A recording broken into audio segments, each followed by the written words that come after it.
The later Middle Ages, 1300 to 1450. This is a review of some material you covered last year, but it's important for us to recognize its connection to where we are starting this year with our course. Crises of the later Middle Ages. The Black Death, 1347, is where we will start. First of all, let's discuss the causes. The bubonic plague was carried by fleas on Asian black rats and brought to Europe on ships returning from Asia.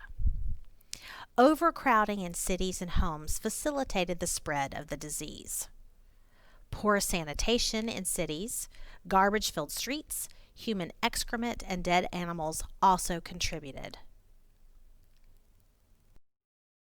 Widespread malnutrition prior to the plague, largely due to the famine that occurred in 1315, led to poor health. For example, lower immune systems, and that made people more susceptible to the disease when it hit.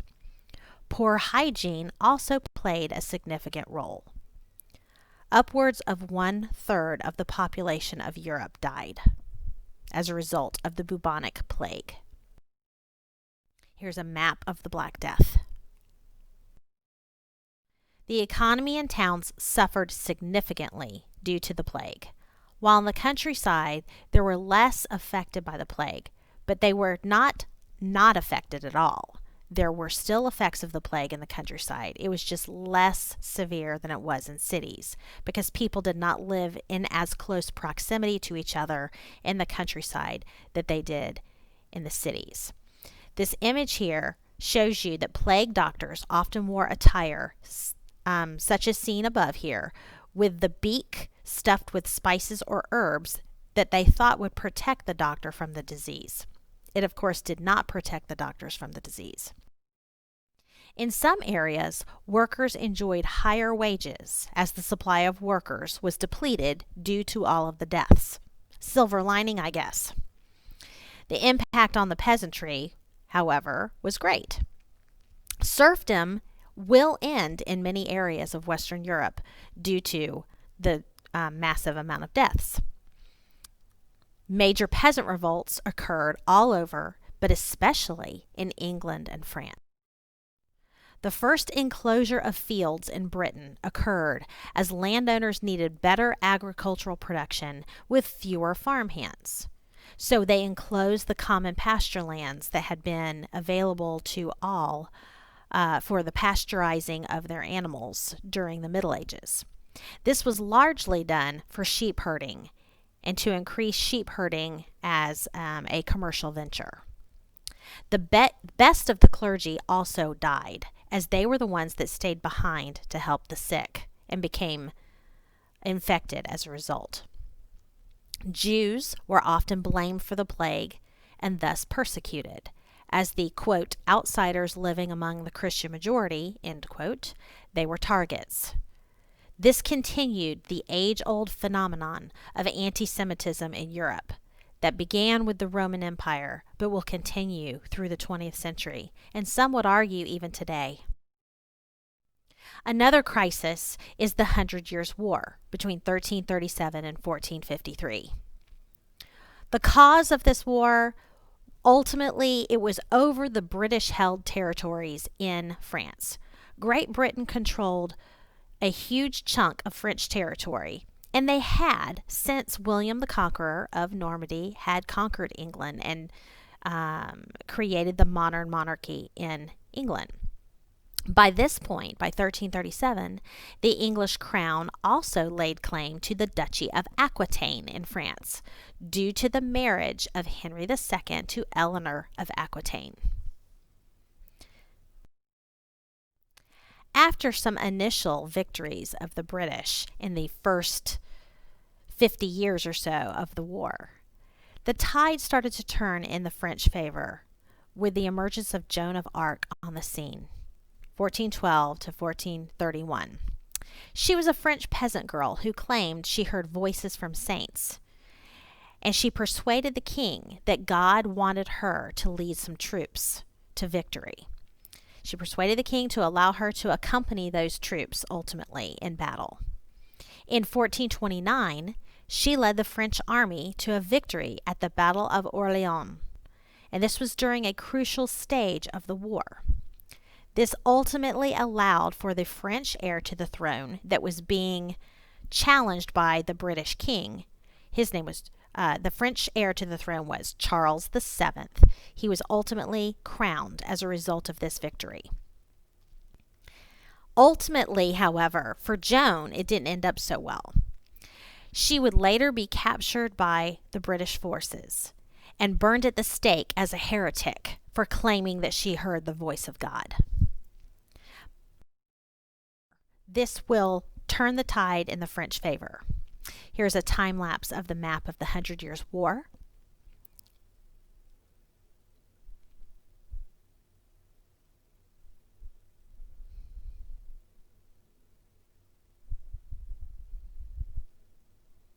You see the changing of the hands, which nation has control of which territories. And there's the end of France. The result of the 100 Years' War ultimately means that France will permanently remove England from all of those French territories that they had controlled, except for the one place known as Calais. Calais will remain in English hands. It also resulted in the modernization of state building. This will begin in both England and France, leaving feudalism behind and ultimately creating stronger centralized monarchies in both nations, challenging the power of those nobles and the power that they had had under the feudal system. Ultimately, you could say that the 100 Years' War helped to bring about the end of the feudal system. Now, another crisis is the crisis in the Catholic Church. The background. Western and Central Europe was dominated by the Catholic Church since the fall of the Roman Empire. That was the one sense of unity that all of Western and Central Europe had.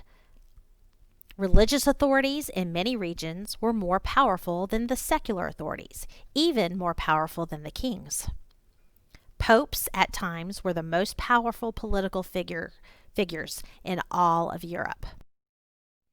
The Middle Ages, however, were characterized by this religious unity under the Catholic Church, but the Catholic authorities had many, many abuses. Ultimately, these abuses led to some folks becoming dissenters. A couple of examples are John Wyclif from England and John Huss from Bohemia.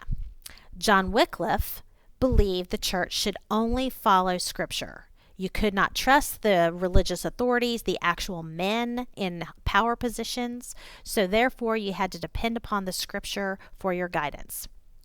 This view actually foreshadows Martin Luther's Reformation in the early 16th century. John Wyclif, as an Englishman, translated the Bible into the vernacular English, and his later followers will be known as Lollards. We'll talk more about them as we move into the Protestant Reformation. Here's Wyclif giving, quote, the poor priests, his translation of the Bible. Now, John Huss, like I mentioned before, was from Bohemia. His ideas were similar to Wyclif. Bohemia was in Central Europe. He led a nationalist movement there in Bohemia, which is the modern-day Czech Republic. Ultimately, however, John Huss will be silenced by the Roman Catholic Church. He will be captured and burned at the stake for his heretical views. The Hussites were his followers, and they staged large rebellions in the 14th century throughout Central Europe. John Wyclif and John Huss are oftentimes referred to as proto-reformers. The Reformation did not begin in the 14th century with them. It will not begin really until the early 16th century. Largely, this is because they did not have the benefit of the printing press to help spread their ideas. And Martin Luther did. The printing press will be invented roughly 1450, and that changes everything. We'll talk more about that when we get to the Protestant Reformation. The Babylonian captivity is another crisis in the Roman Catholic Church that happened between 1309 and 1377. Ultimately, it began in 1305 when a struggle between the current pope and the French king led to the election of a French pope who will leave Rome to set up his papacy in Avignon, France.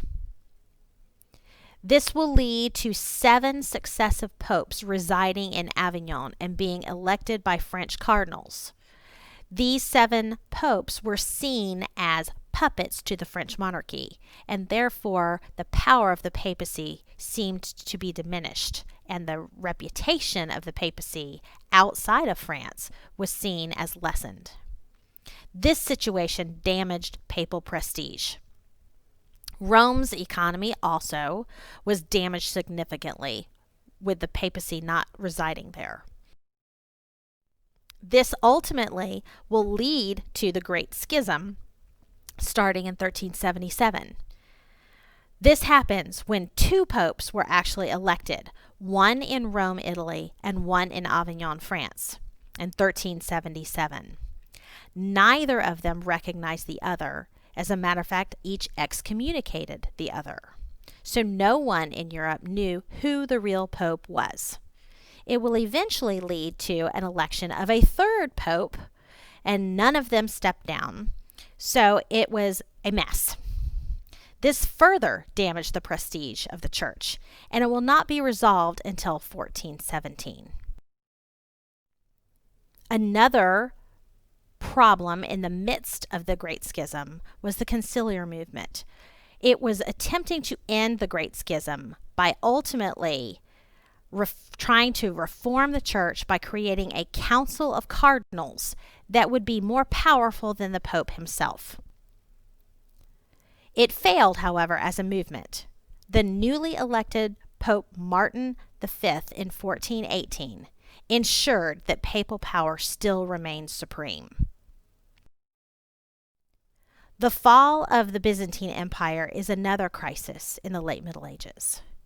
The Byzantine Empire had been the dominant power in southeastern Europe for 1,000 years. It began as the Eastern Roman Empire, and the Greek Orthodox Church was dominant there. In 1453, a key turning point happened when the Ottoman Empire took control over Constantinople, the capital city of the Byzantine Empire, and its last major stronghold. The fall, ultimately, of the Byzantine Empire was the result, and now there was no buffer zone to protect Western Europe from the Islamic forces. Now that the Byzantine Empire fell, however, a byproduct of that would be that many Greek scholars who had specialized in the old ancient Greek texts will now flee Byzantium as it's falling and move into Western Europe.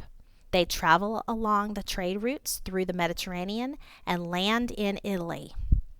They were escaping Turkish rule, but they were bringing their scholarship, the ancient Greek scholarship that had been lost to Western Europe for centuries, would now be reintroduced to Western Europe as a result. This is one reason the Renaissance begins in Italy and then spreads northward through the rest of Europe.